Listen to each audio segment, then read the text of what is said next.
Going live on some stuff here, guys. Facebook online. We want to see our faces. Just transitioned over. There we go. Let's just make sure we're up and running here. All right, we're just getting up and running. If you're joining us, sorry for the yawn. Okay, Instagram's up. I believe YouTube and Facebook are as well. All right, I think we are good to go. All right, welcome everybody to the 034 Motorsport live chat. We're here once again to answer all your questions about all things 034 Motorsport. Anything else you want to ask about, feel free. We take a no BS approach to responding to questions. We like to cut to the chase and to the heart of the technical matter. There's never been a question we haven't answered, I don't think. So, Nope. We will jump into the fray of anything you want to know. If you love us, we'd love to hear it. But more importantly, if you hate us, we'd like to know about that so we can work to address your concerns and repair any bridges that have been damaged. Put your questions into the browser of your current viewing choice. We are currently on YouTube, Facebook, and Instagrams. And I'm Javad. This is Nate. Yep. Go ahead and ask your questions. We will be responding to them on these screens here. Yep. And we had no chance of getting to all of them last week, so we try and get through what we can. But yeah, we had pages left of questions, so apologies if we don't get to yours. And if it's going to be just like, when's this happening? When's this coming out? When's that happening? We're not going to hit many of those generic update things. We've got a lot of stuff we're working on. Everything's getting done as quickly as we can get it done. So if we've said previously we're working on something, we are still working on it. Just reviewing the questions from last week to see if there's anything we can jump on. Let's see here. What's the difference between your VAG OBD compared to one you can get via Amazon? The cable is nothing you can get on Amazon. I wish we could buy them on Amazon. There's a ton of knockoff stuff. There's all these like ELM 327 knockoffs and other old things and open port knockoffs and some legit stuff and whatnot. But no, it is a proprietary cable, proprietary firmware that we developed in house. We did all of the engineering for the circuit board, the design, the case, the chips that are on it. We didn't design the chips. We selected and programmed them and whatnot with our own firmware. There's a lot on there that is all in the effort of making this as rock solid and stable as possible when flashing a vehicle. So we are able to offload a lot of the processing and the data transmission directly to the cable, and it manages that in a much more real-time, faster, more accurate method than you could do from a laptop or a phone directly. So and we don't compete in the OBD diagnostics. No, we're not here to sell cables. So the fact that we can do code reading is a bonus. That's an extra. So But no, the cable's designed by us for flashing and logging and doing the things we need it to do. Yeah, it just happens that it can read the OBD codes as well. Please don't buy our cable just to read out your codes.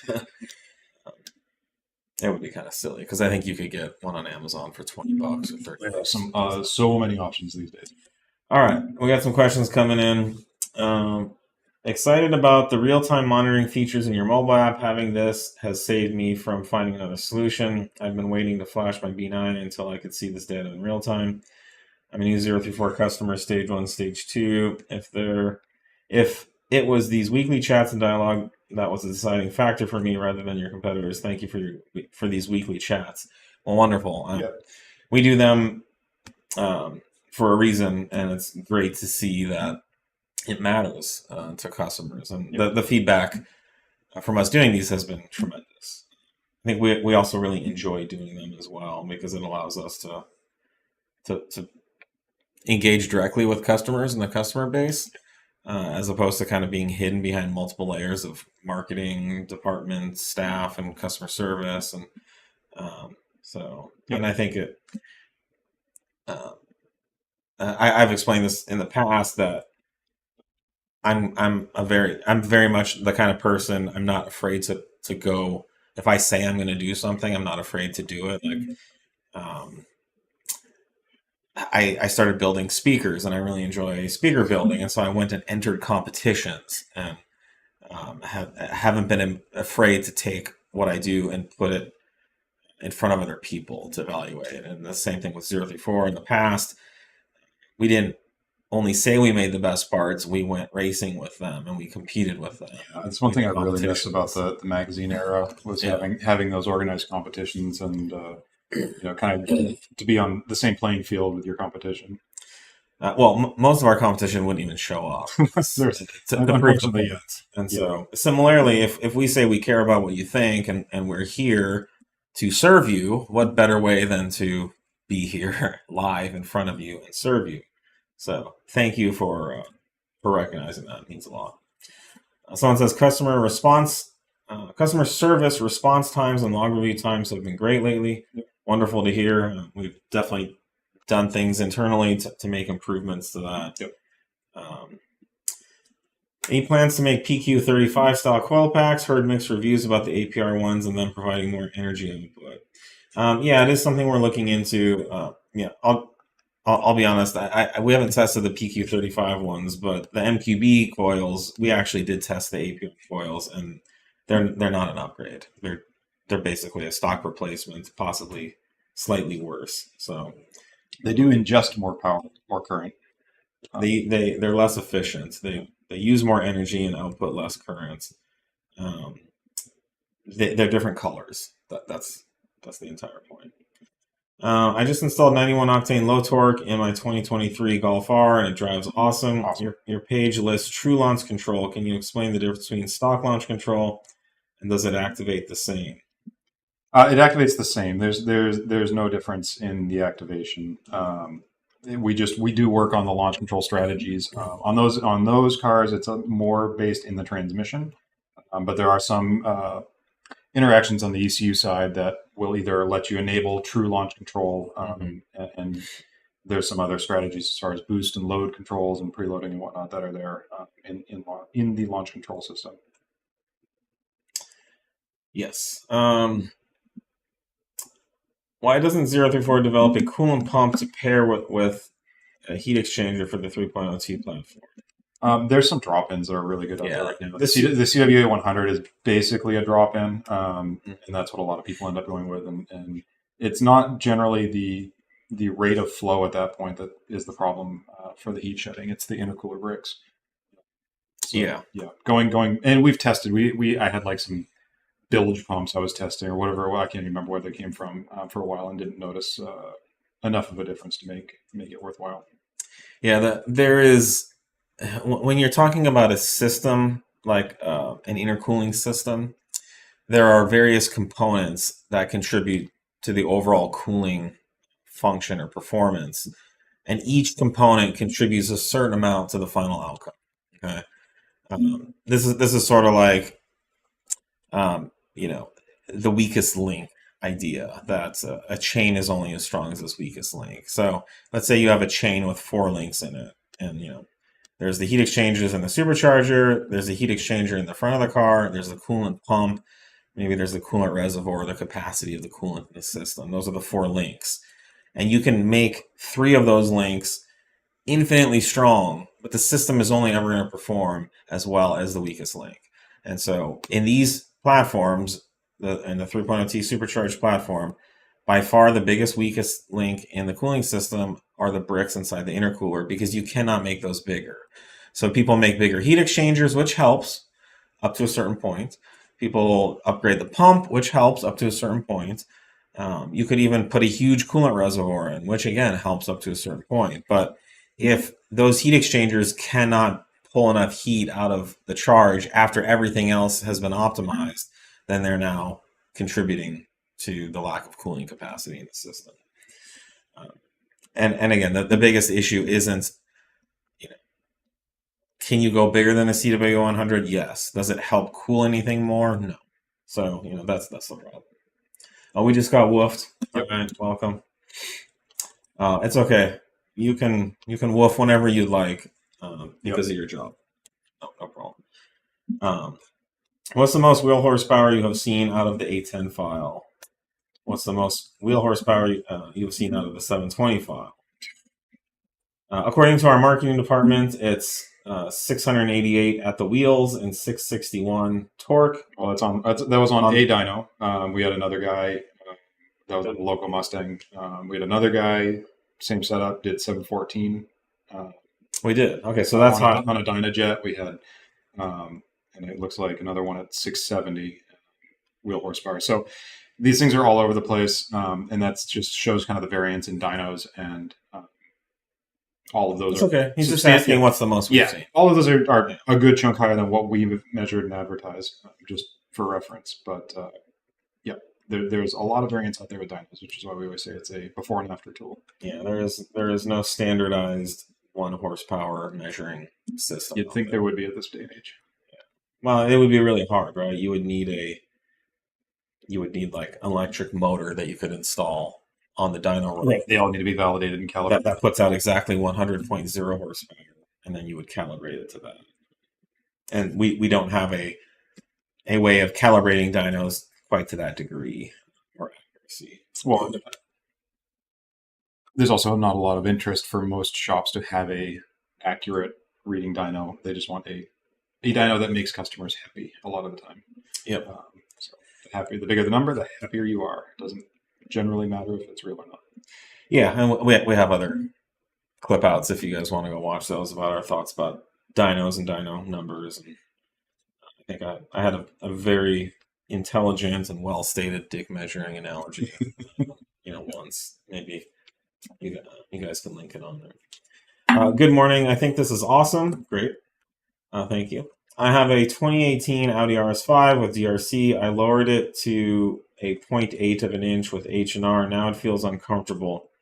I read 034 has springs for my car and giving it some consideration. Can you tell me more? Well, I'm not surprised. In my experience and why we started making springs in the first place is we would often install like IBOC or H&R springs. And in almost every case, they were always too low and too stiff, which does not work well with the factory dampers. Now, the factory dampers are extremely high quality. I don't know if you've priced out your RS5 stock dampers. They're probably made by Sachs or Bilstein or someone like that, and they're probably like $500 or more each. They could be like $1,500 each. So they're very high quality spring shocks and dampers that come stock in these cars. So what we do is we optimize the height and the stiffness of the spring to continue to work with the factory dampers and give the best possible ride and performance. I personally drive every car that we do springs on. We have an engineering team built of not only highly qualified engineers, but also enthusiasts. So when you buy springs from us, you're buying springs from a company who has curated the stance, the height, and the ride and performance by people who love Audis and drive Audis and live and breathe Audis and Volkswagens. So we do have we have a new RS5 spring that we optimized specifically for the RS5. It does fit both the coupe and the sportback. I've driven these springs on track. I've driven them on the road. The car looks phenomenal. It rides really nice and it handles substantially better. So I don't think you would have the same feedback with the H&Rs as you would with ours. Something I will warn is on any of these springs in sport mode or in the dynamic plus mode or the Audi dynamic mode, it is going to feel really stiff and over dampened and possibly bouncy. So typically what we would say is on the street with our springs run comfort mode, which will feel better than factory sport mode. But when you're on a track, or if you're on a very smooth road with like hardly any bumps or irregularities in the road, then run in sport mode. But as long as you're on like a real world factory road surface, keep in comfort mode with our springs. It's going to be a really phenomenal handling setup. Have you made a decision on cams for the B8.5? Yes, we are working on those. They are coming. We have committed to doing them. We're working on the engineering efforts. We haven't been too sure about the demand because the demand on for the B8 cams has been lower than we'd like. But there are some people who with B8.5s who really need them, and so we're going to move forward and do them, even if we lose money on it. We want to make sure the customers are taken care of. I think eventually, once people have done it and it's proven that it's a good mod that actually makes power, then we'll see more adoption there.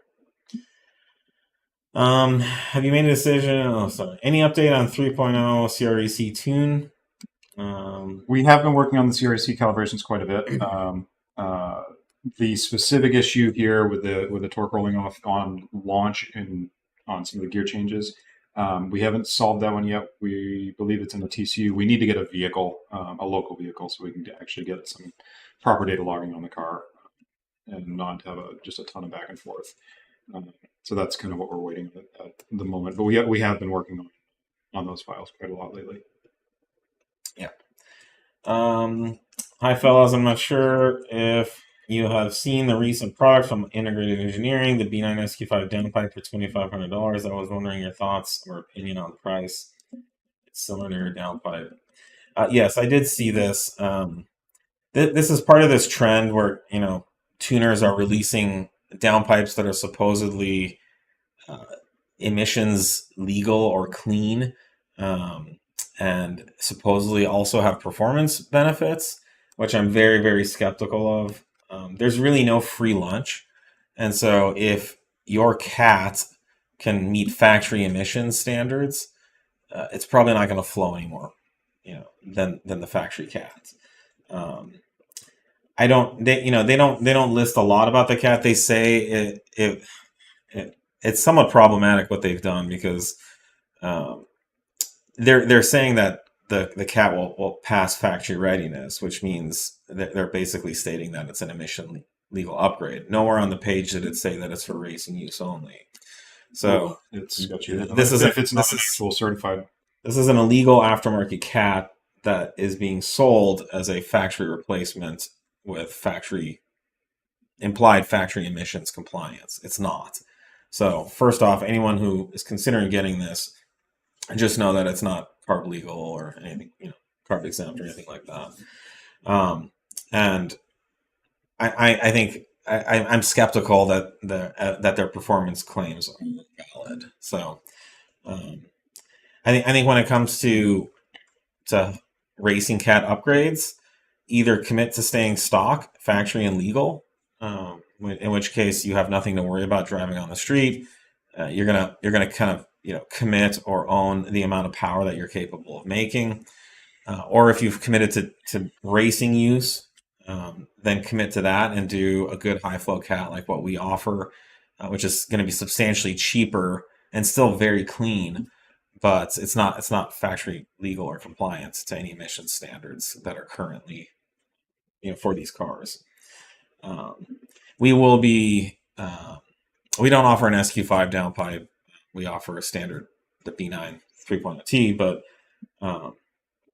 for say like the Mark 8, we are coming out with our standard racing cat, which will be, I think, Euro 3 specification emission standard. Okay, Euro 4, so very clean running.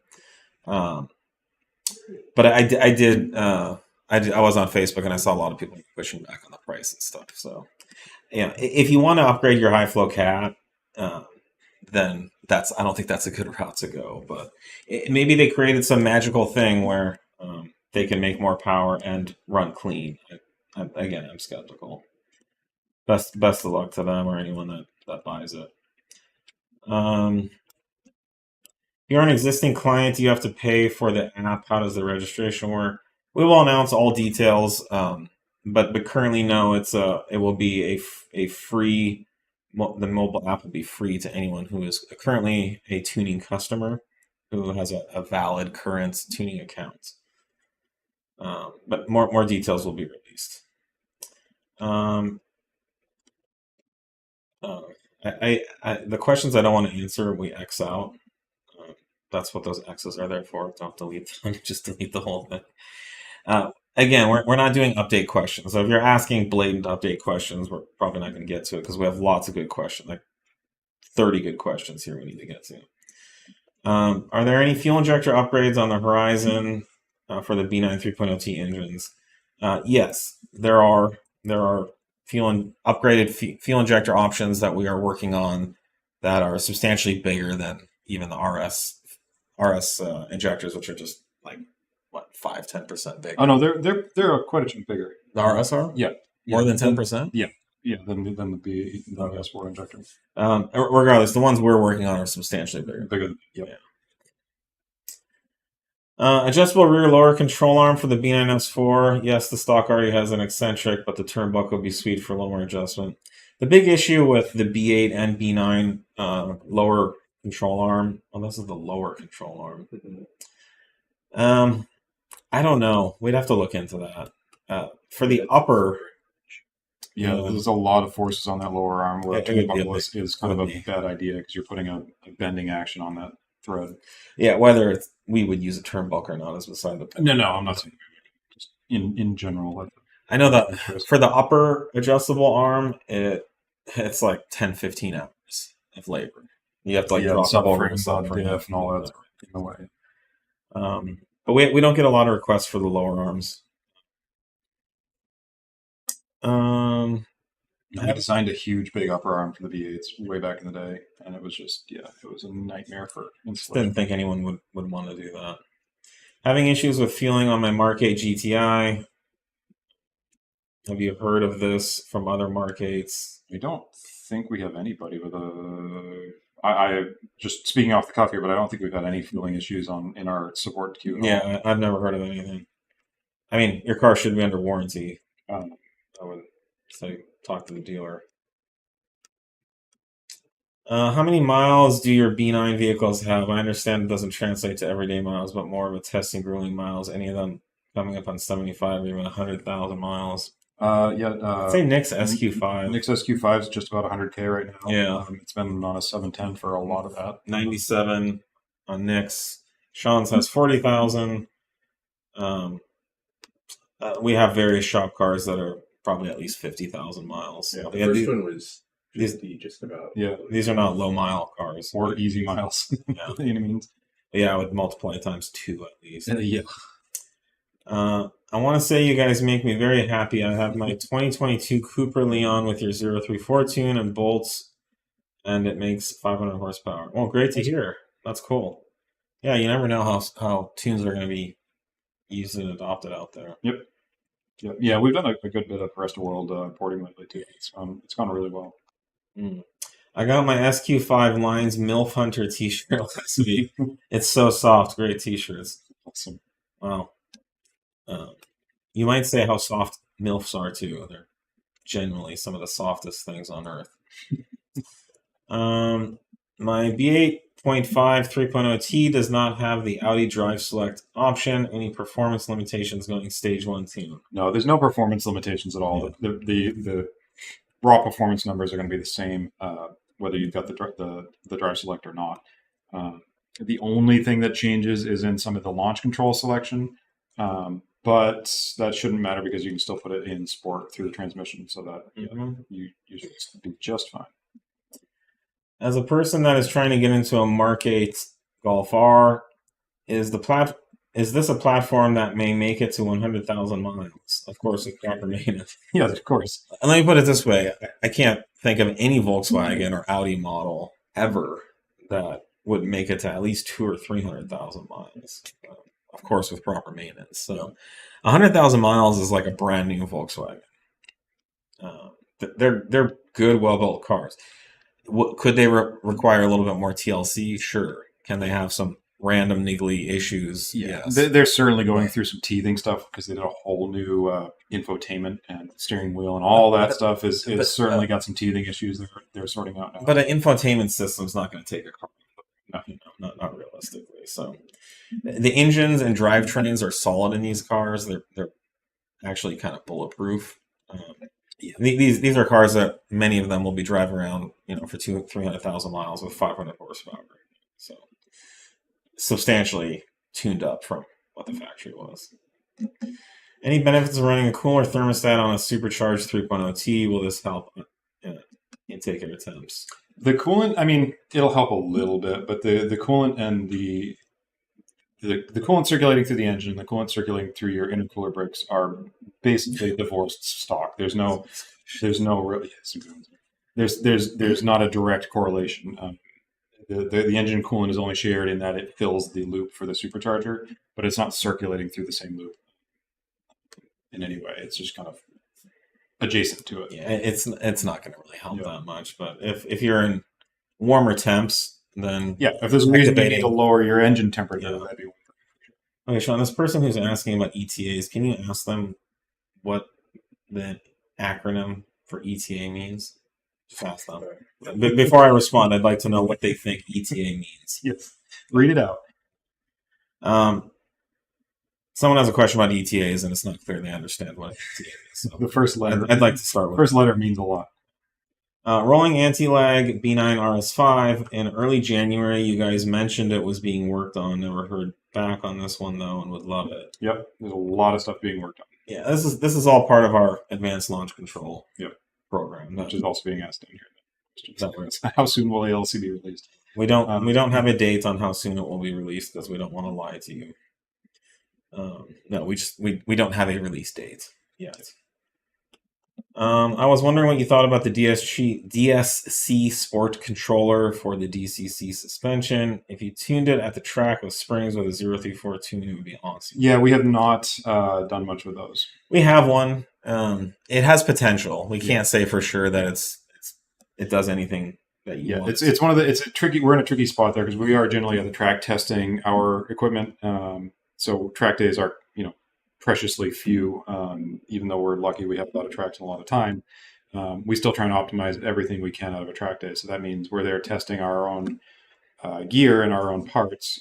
So we would almost have to dedicate a track day just for DSC setup and DCC programming and all that, and getting some sort of metrics around it that we could actually validate and tune. And that's just a lot of time and money that we would have to invest in this other product. It's just to see if this product's even, and that'd be part of the R&D to see if it's even. And I'll be honest, these cars handle phenomenally on track with our parts on them. They're awesome. I would say if you want to make your car handle better on track, don't worry about the DSC controller. Worry about optimizing your alignments, and we already offer a lot of adjustable alignment components.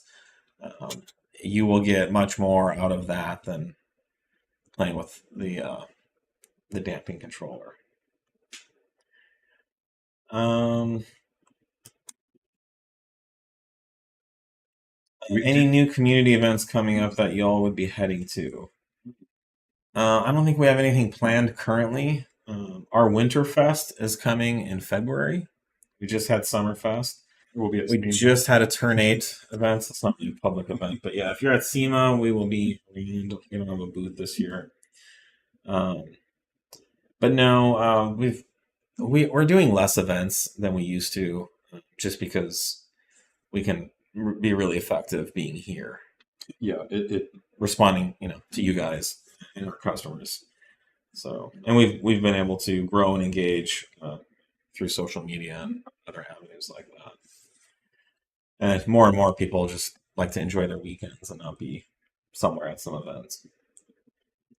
But we do events. I don't think we have one currently planned other than Winterfest, which is a ways out.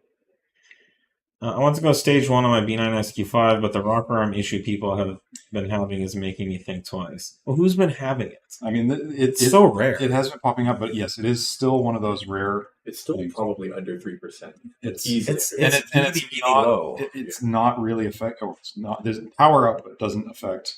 No, the rocker arms in any way. You can have this supposed rocker arm issue bone stock. So if you're that worried about it, then you need to stop driving your car and get the service done and update. But there's no the tune isn't going to exacerbate it, other than if you're running a lot of high RPM driving after you get the tune for some reason that you weren't doing before. Maybe that'll do something, but there's no power or extra load put onto the rocker arms based on the tune. Yeah, you would pay for the rocker arm change regardless, unless it fails. The dealer. Yeah, no, the dealer's not going to proactively do anything about it. There's nothing that it doesn't exist to them until it falls apart inside the motor. I think especially we see this in the B9. The B9 community there's this tendency to kind of blow issues on proportion. I don't know what it is, but well, and it's tough because when we say it's not a big deal or not that prevalent, then we get chastised for saying that we're just sidelining it and it doesn't matter. But we're just going on the numbers. And I've talked to a number of dealership service managers who say it's so rare they hardly ever see it. So this is not like a thing that every car is having, and it's even isolated to a few years. The cars that it's the earlier build. Yeah, the earlier builds. No response from ETA guy. Someone says an ETA for one of your products was changed. What could be the reason? Why provide an ETA if it's going to change? Is your customer service team lying to me? Dude, this question is just insane. So the first letter in that acronym, ETA stands for estimated time of arrival. It's an estimate. If you don't want us to give you estimates, I would say just stop reading them. But most of our customers, if not virtually all of them, except you, appreciate having an estimate on when the product would arrive. Now, what could a possible reason be? Well, it's not because we're lying, which is just absurd. We don't lie. It could be because there is a delay from the manufacturer. It could be that there's a delay in the shipment, in the port. We've had multiple strikes. I don't know if you've heard about supply chain logistic issues since COVID. It could be that we received the shipment from the manufacturer and it didn't pass QC. It could be that there's been other delays internally due to our business and operations. There's a lot of reasons why an estimate would change because it's literally just an estimate. If you're talking about a legal contract that we signed with you, that we broke our commitments based on our legal contract, then you could sue us for that, I suppose. But no, we're just not in the business of lying. In fact, some of our ETAs are absurd. Some of them are months out. If we were going to lie, we'd come up with something better than that. We'd say like next week or 2 weeks or whatever. So now it's just questions like this are disheartening because we want to be able to give well-informed ETAs without being demonized or accused of being liars. So I don't know what in you immediately assumes that we're liars because an estimate has been updated accurately. Yeah, and we struggle with that. Aspect from whether people have even bought anything from us or not on these. Like we said at the beginning of the stream, is we're not answering ETA questions because it just turns into this circle of like we're sharing with you some of the stuff we're working on, some of the cool stuff behind the scenes, maybe, and some stuff that's coming, and that turns into a like, hey, you guys are baiting me. You keep telling me this is going to happen, but it's like nothing we've sold you. We've it's something we're working on. We're trying to get the stuff to the finish line, but there's a lot of stuff going on. Help us help you. If you've been lied to in your life, I'm sorry. I would suggest going back to those people if you can and trying to, get some kind of resolution on why they lied to you and why they misled you. We're not here to do that. In fact, all the experiences of my life have led me to understand and believe that nothing good comes from lying. I would much rather just tell the truth and deal with it right now than lie and deal with the consequences of being a liar, which is fucking terrible. So you can see me every week, usually on Mondays, but it's on Wednesday this week, up here being very truthful, transparent about everything that we're talking about. All right, anyways. I just bought a Mark 8 Golf R and I'm looking to track it. Do you offer a brake upgrade? Funny you asked, whoever this random internet person is. He's sitting right in front of you. Yes, this could be a planted question by our marketing team. But this is our Mark 8 Golf R and Audi S3 front brake upgrade. No, that's a rear. Oh, sorry. This is the rear. Yes. Okay. that's- This is the rear brake upgrade. We have a front one coming too. Yeah, the front one is already on our site available. This is the rear upgrade that corresponds to that. What are the specs off the top of my head? 355 rear, 375 front. So these are 355 rear up from 3. No, the From rear. 375. Yeah, 357 to 375. Okay, we're talking about the rear rotors here. Why don't you just type it in there? So the rears stock are 310, and this is our upgrade, which is 355. There you go. Okay. It consequently includes a new brake bracket, which goes in like this. Because the rotor is bigger, that we've spaced the factory caliper out further. So this carrier moves the caliper out into the further out position. What this ends up doing, in addition to giving you better cooling, is it gives the caliper a longer moment arm, which gives it more leverage over braking and slowing your rear axle down. These are in stock, ready to ship, and I believe we have 2 colors, red blue and and red. blue. So for a Golf R, blue is stock, and for the S3, they're red. These have substantially improved cooling. These are vented brake rotors, and as the rotor spins, it creates a vacuum which pulls air from the inside of the rotor and forces it out past the wheel. So this is a really nice upgrade. I'll be honest. In most cars, the rear rotor, in most Volkswagen Audis, the rear rotor is not the key to like harder, faster braking. So this is as much for the visual effect as anything. But this rotor is bigger. It will provide more braking force. It is lighter too. And it will provide better cooling. So on track, if you are overheating your rear brakes, then this would be an improvement. Yeah. It's also a 2-piece floating rotor. Yes. Versus the factory ones are solid, right? Yeah. They're just single. And yeah, they all fit under 18-inch wheels for both kids. Yeah, it's under 18-inch wheels. Cool. There you go. If you have any questions about this, let us know. Again, in stock, ready to ship. Would you recommend running camber on the RS3 sand for road use and track use? Absolutely. Yeah, there's not nearly enough camber on those things stock. It's probably the number one thing you can do on track to improve the grip and tire life. It's also really nice on the street. So our fixed camber mounts are a great upgrade for that application. And I would say it's the one suspension mod that we do which completely transforms the camber. It's substantially noticeable. Yeah. It's a very, very good upgrade. We had a follow-up saying, thanks for the info on the rocker arm stuff. Definitely makes me feel better. Glad to hear. Thank you for hearing us out. Sorry, we don't really have anything to gain. I mean, if there was a lot of rocker arm issues, we would come out with a product to fix it. You know? And our initial development car was a 2018. Never had that. They hammered the crap out of that thing. And Nixper doesn't matter. Yeah, Nick's SQ5 is a 2018. Mm-hmm. And yeah, it's not. We don't see them in any of our service shops. We haven't. I don't think we've had a service. single customer I haven't heard that's had a of rocker arm failure. And then, And there's another question saying, any opinion on going stage 1 with the older rocker arms? You heard us. we already mentioned. If you're that paralyzed by it, you need to swap it out and get the new arms and move on. The tune really doesn't affect the rocker arms. Have you received any feedback on front rear sway bars for the C8 A6 All-Road?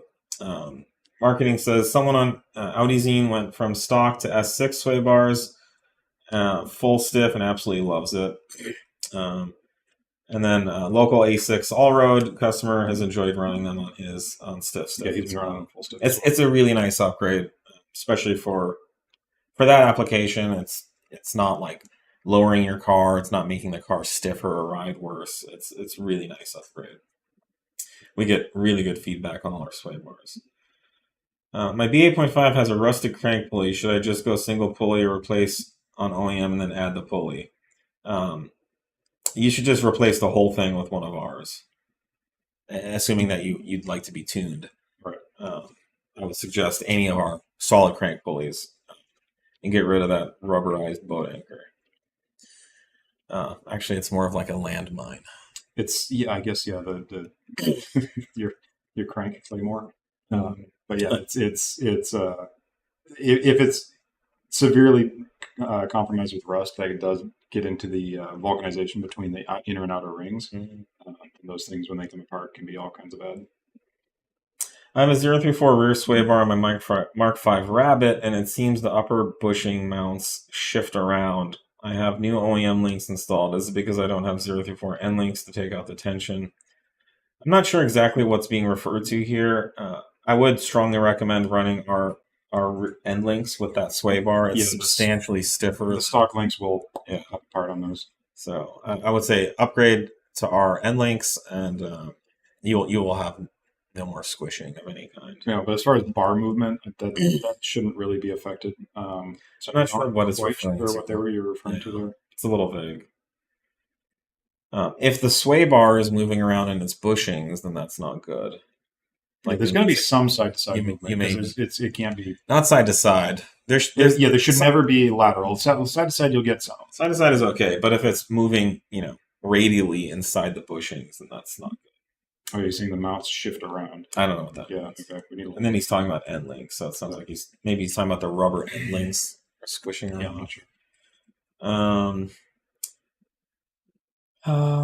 I thought we answered that one.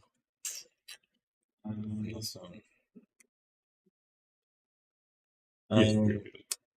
How much power could I look to make with a stage 193 octane tune for B9 S4? We advertise 431 horsepower and 567 torque. So quite a bit. Substantially more than stock. Yeah. Very nice upgrade.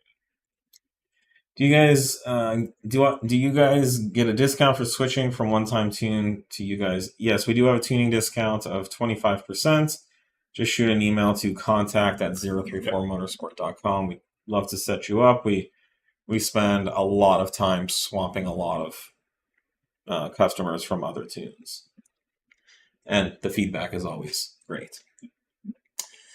I'm sure it's preference, but transmission-wise for the Mark 8 Golf R, which is more better, and would hold power better as well. Out of the box, the DSG is going to hold more power. Yeah. Oh, they're referring to like manual? I think manual versus DSG is the question here.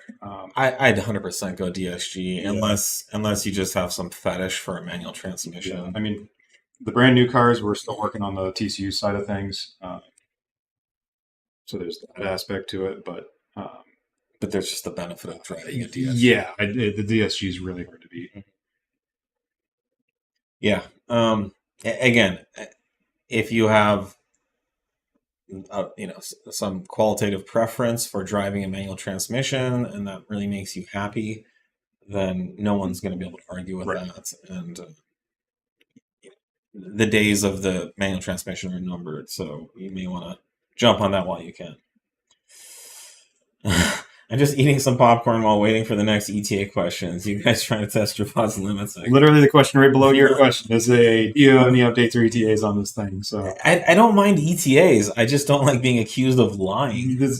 Every time we try and give anything. That's a well-intentioned estimate. We're working on literally, hundreds, if not thousands of different things across the company. So yeah, there's a lot of moving parts going on, and then there's all kinds of delays, either procedural or manufacturing or just resources. Still, there's just only so many hours in a day.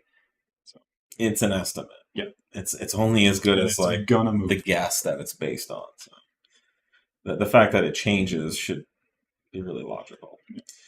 Out of curiosity, how long does it take for a review of data logs? We don't have a set time, but usually it should be it's pretty quick right now. They're getting around about a day turnaround.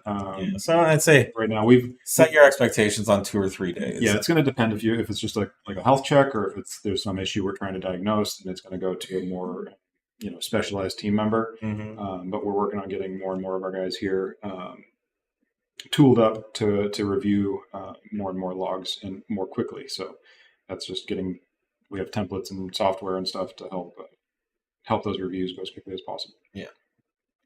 By the way, I want to take a moment to give a special plug out to Midlife Mods, who released, I think, a wonderful little review of Summerfest. Oh, cool! I haven't seen. Like I found myself sitting there watching it with a smile, just waiting to hear what he would say next. Just he has just a really great like mannerism and way He's of a super fun way guy. of presenting. Yeah, he's like really engaging. Have you watched his Laguna videos yet? I haven't seen the Laguna videos. I pretty much watched everything he's released. So if you didn't get to make it to Summerfest or you were there, I was actually here, part of it, and I gleefully watched it. He's also just really. You sadly get stuck in the corner usually for Summerfest. He did corner me at the grill while I was like tasting a trunk of tri-tip. Perfect. And then I had this like big piece of meat in my mouth while I was trying to talk. But no, it's really great. I'd say if you like 034 and you like Audis, Volkswagens, whatever, definitely follow his channel and watch all his stuff. He's genuinely like one of the most engaging and entertaining presenters on YouTube for anything that I've seen. He's really good. He's from Hollywood. Got a chance to know him a little bit. His grandma was like a famous movie star in like apparently the 40s. There's a genetic disposition. Yeah, so he just has that. Have you done any testing on Pure 750? Oh, we should get on that. If so, thoughts versus 710, 810. Okay. I will not say anything, but I am very excited to release what we found about Pure 750. Even these guys don't Coming know. soon. So, I will say it's not what you think, and it's not what you've been told. Wait eagerly for the results. It's very interesting. I also think that another tuner has probably misrepresented things a little bit. So I like the fact that we're going to bring a fresh new perspective to the whole conversation around Pure 750. I will say it appears to be a great turbo, a great option, and I think it will be yet another just amazing offering for the community. So the number of choices are growing. Hopefully we don't get into decision matrix analysis. Yeah, and it gets to be hard too when we have to be careful what what avenues and just how much we can support and how many variants. We have to be able to support everything that we do at a very high level. Yeah, and so it means we need to work with manufacturers that are able to deliver turbos. We've run into that before, where we develop all this effort and work over this hardware that then is just impossible to get a hold of reasonably. For Stage 3 TTA 810, is it important to upgrade the charge pipes? I'll say it's not important. We haven't found it to be like a critical piece. No. Intercooler, yes, that is a huge part of the charge pipe system. But I will say that the factory pipes are akin to something that you'd see like in the gardening section at a True Value hardware. They are oddly. Maybe you'd like use them, to like extend the roof drain, so it doesn't pour onto the sidewalk and it goes over into the flower bed. We will be coming out with upgrades for them, but I would say don't rush out to buy whatever option is already out there.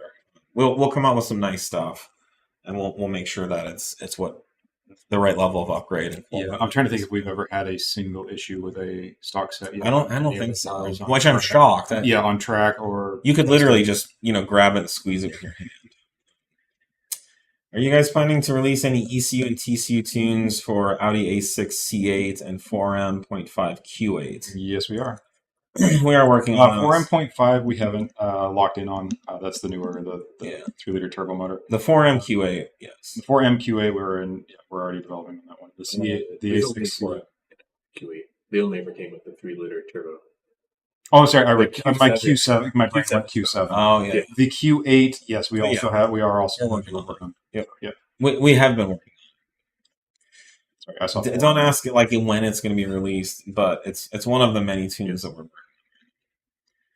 Oh my god!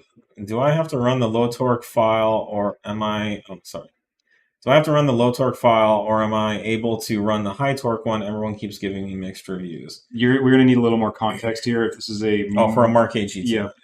If you have a TCU that can be flashed or a manual transmission, then high torque all day long.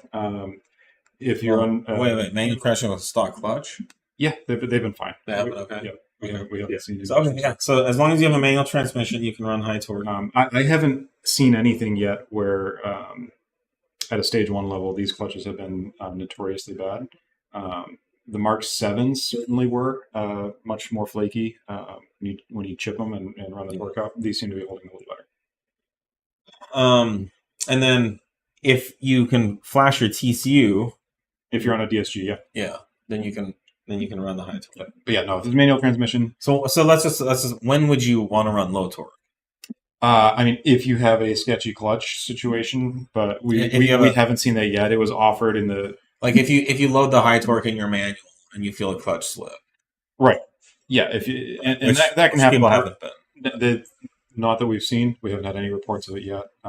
Manual transmissions, though, so much of it is up to the driver, and the clutch health and clutch maintenance is up to how you're driving it. You can take a stock car, no tuning at all, and roast a clutch in it. So, and then it subsequently won't hold even stock power. So, the options there. You can run high or low torque on the manual transmission. So far, we haven't seen any issues with the high torque stuff on the manuals.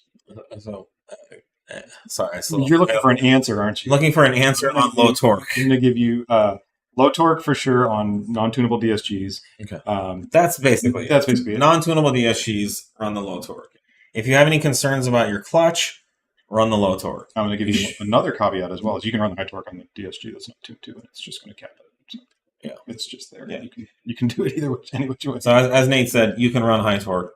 Pretty much, you can basically flash the high torque all day long, and it'll be fine in either situation. Because the TCU is going to. There's potentially a little less smoothness doing it that way because it's got to hit the TCU cap. Yeah, but we haven't had any negative effects yet on that. Do you think in the future there is any possibility for an upgrade for more power on B9 3.0T for stage 1 and stage 2? No, not really. With stock hardware. Well. Stage 1 and stage 2, they're pretty those are pretty defined. Implies stock turbo. We do offer a 1+ and a 2+, so that's the more power for stage 1 and 2. The question kind of implies, is there something else in the system that could be upgraded other than the turbo? And the answer is really no. We can't really push the tune any harder. We can't try to extract more out of the turbo. We can't expect more from 91 or 93 octane. So stage 1 and stage 2 are always, going to be, especially stage 1, a safe, really nice option for anyone who's looking for more power, well within the stress and constraints of the factory's, reliability and strength of the systems and everything like that. If you want more power, that's what 1+ is for. That's what stage 3 is for. And we have a lot of good stage 3 options. That's where you're going to get more power. And still have, good factory reliability. Follow up on the low torque versus high torque question. I have the DSG. Everyone in the group chat still says to run the low torque because it feels too rough on the DSG. Well, that's what we said. Is it a non-tunable DSG at the moment or a tuned DSG? I need a little more on that. But yeah, it's not going to be as smooth. But as far as rough on the DSG is still going to give it a torque cap and it's going to ride that. It's not rough as far as mechanically or reliability. But yes, like I said, it's not going to be as smooth. But the DSG can easily hold this level of. You may find people in group chats don't always really. I've seen that before when it comes to technical stuff. Yeah, they'll often correlate one issue and apply it to something else. Well, even saying that it's rough on the DSG from an engineering standpoint, what does that mean? What does that mean? Yeah, what are we talking about? Does that mean that when you rub the DSG against the transmission, it feels rough? What does that mean? Do you offer brake upgrades? Sorry, I thought that was really funny. I'm trying to figure out what you rub a DSG on. You're rubbing a DSG on a transmission. I really cracked myself. That one dive on the line there. Do you offer brake upgrades for B9 Audi S5? well, we do offer our Dynamic Plus brake rotors, and we offer brake lines for that application as well. In fact, we have a whole braking package on our website. If you'd like, you can go to 034motorsport.com, load in your application, and then see all the upgrades right there. Are you working on a solution upgrade for B9 S4 injectors? Yes, as we already said, we are working on that.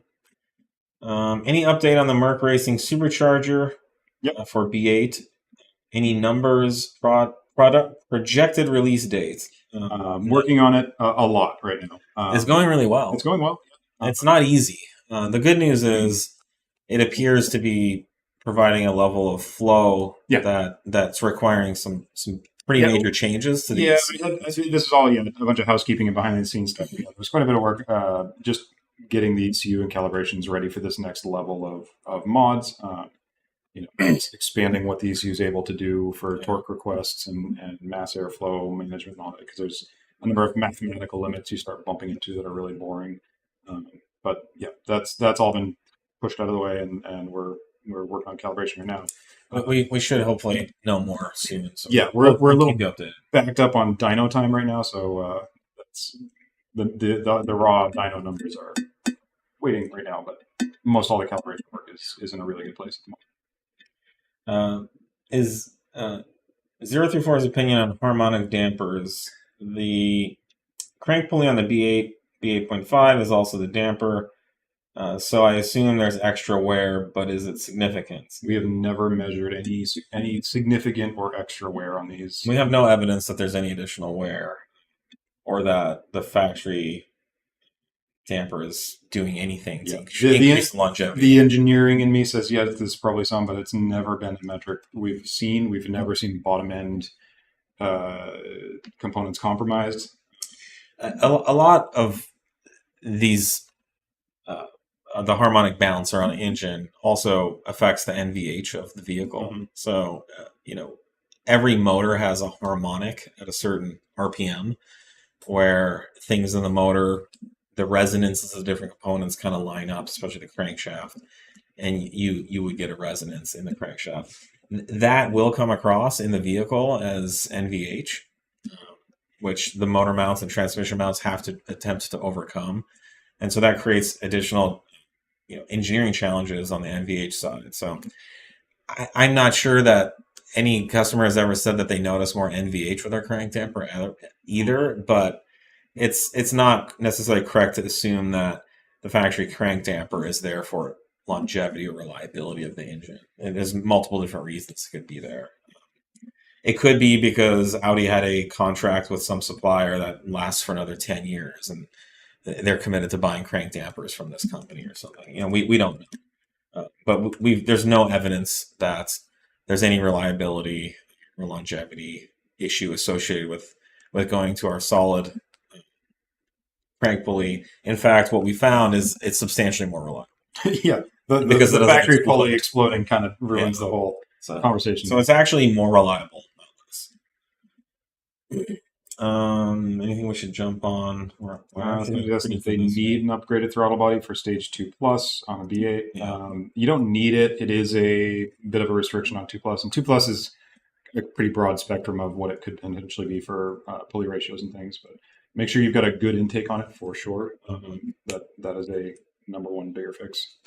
Let's do a bombshell before we leave. Do you have any opinions on the APR turbo coming? Oh gosh. Okay. Or not yet, since there aren't any specs on it? Will you tune it? Tune for it given there's enough demand. All right. Well, other than Aaron Anel pretending that it was a baby on social media, which I thought was something pretty lowbrow humor. We actually do know quite a bit about it, and I will say that I think the market will feel that it's a pretty it's a pretty disappointing option once they release the and stuff. That it's not nearly going to be able to compete with the other stuff. Yeah, we'll see. But yeah, I think from what we've seen, it seems like that was a long time ago. That should have been. This would have been an interesting upgrade like 2-3 years ago, but due to issues I won't go into at APR, they've been really slow to release it. So I think it'll fall flat. We will definitely not support it. We're not here to support APR products other than the bypass valve hoses from their old 2.7T Oh god. bipipe, which we did because they stopped making them, which we sell lots of actually. Converted a lot of ultracharger files too. Yes. So yeah, I mean, stay tuned, but compared to 710, 810, Pure 750, and the upcoming stuff, it's a thing of the past. So we'll have to wait. And see. Yeah, we'll see. I mean, we're not in the know of what they're planning right now with it either. Well, we don't necessarily know what they're planning or when they'll release it, but we do know quite a bit about it. Should we do this one more on the 810? I got this one. Which one? Oh. Is there any fix for RS5 code for actuator valve stuck closed or wastegate stuck? That was an OEM issue that should be addressed in all of our current calibrations. So if you're bumping into that, let us know. But I believe it's on all of our stages. It has been addressed to cover the OEM issue that was triggering that fault. No, that should be good. Cool. All right. Well, I think we got through almost everything. There's a couple left. Sorry about that. Yeah. Thank you, and we'll see you next week, guys. Cheers. Cheers.